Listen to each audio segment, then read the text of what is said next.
বন্ধুরা, অত্যন্ত গুরুত্বপূর্ণ একটি কথা। অনেকেই ফোন করছেন, অনেকেই এসএমএস করে জিজ্ঞেস করছেন, অনেকেই মেসেঞ্জারে এসএমএস করছেন যে বিভিন্ন জায়গায় শোনা যাচ্ছে যে পুনরায় ভেরিফিকেশান হবে, অর্থাৎ যারা জুন মাসে টাকা পেয়েছে তাদের নাকি প্রত্যেকের আবার ডকুমেন্টস জমা দিতে হবে ভেরিফিকেশানের জন্য।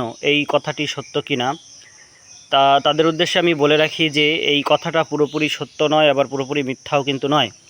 কারণ আমাদের মুখ্যমন্ত্রী কিন্তু বলে দিয়েছেন যে আগস্ট মাস পর্যন্ত ভেরিফিকেশান চলবে। তা সেক্ষেত্রে কিন্তু যারা টাকা পেয়েছে তাদেরও ভেরিফিকেশান হবে, এটা কিন্তু সত্য। অর্থাৎ তাদের ভেরিফিকেশানটা কিভাবে হবে সেটা তার এলাকার যিনি দায়িত্বে আছেন তারাই ঠিক করবেন। অর্থাৎ প্রত্যেকের ক্ষেত্রে কিন্তু একই নিয়ম প্রযোজ্য নাও হতে পারে। কোনো একটি অঞ্চলে যদি ডকুমেন্টস জমা নেওয়া হয় তার মানে এই নয় যে প্রত্যেক জায়গায় সেটা ডকুমেন্টস জমা করতে হবে। আপনারা আপনাদের এলাকার যিনি দায়িত্বে রয়েছেন, আইসিডিএস কর্মী বা বিএলও হোক বা যিনি এই অন্নপূর্ণা ভাণ্ডারের ভেরিফিকেশানের দায়িত্বে রয়েছেন, তার কাছে খবর নিন যে দিতে হবে কিনা, বা খবর না নিলেও চলবে, কারণ তিনি খবর দিয়ে দেবেন। তার যদি প্রয়োজন হয় যে না এই ডকুমেন্টসগুলো কারোর দিতে হবে, তাহলে উনি জানিয়ে দেবেন যেভাবে হোক। তাই আপনাদের টেনশনের কিছু নেই যে আমাদের আগে দিতে না পারলে আমরা পরের মাসে টাকা পাবো না, এরকম বিষয় নয়।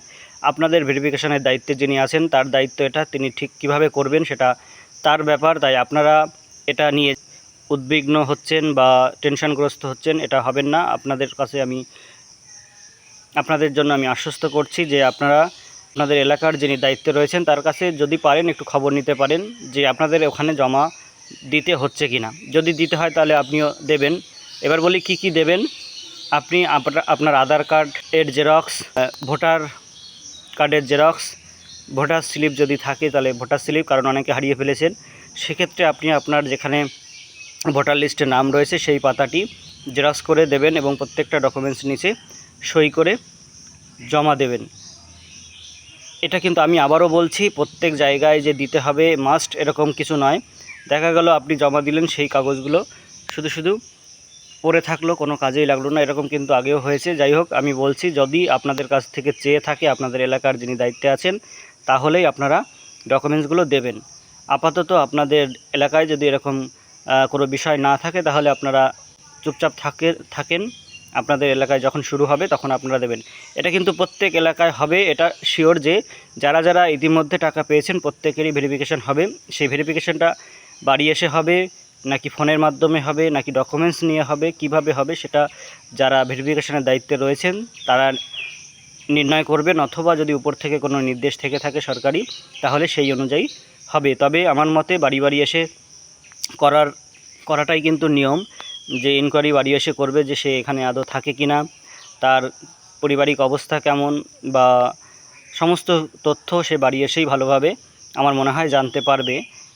অথবা ওই এলাকার লোকেদের সঙ্গে কথা বলেও কিন্তু এটা করা যেতে পারে। তবে অনেকের সঙ্গে শত্রুতা থাকলে সেটা অনেক সময় ভুল ইনফরমেশান দেওয়া হতে পারে। তবে আমার মতে বাড়ি গিয়ে যদি নিজের চোখে দেখা হয় তাহলেই মনে হয় সবথেকে বেটার হয় ফিল্ড ভেরিফিকেশানটা।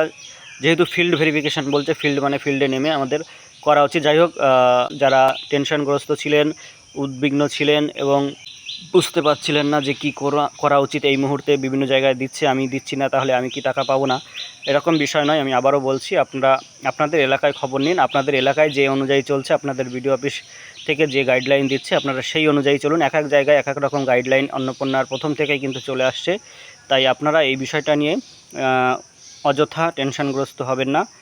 আপনাদের এলাকার যে নিয়ম সেই নিয়ম অনুযায়ী আপনি চলুন।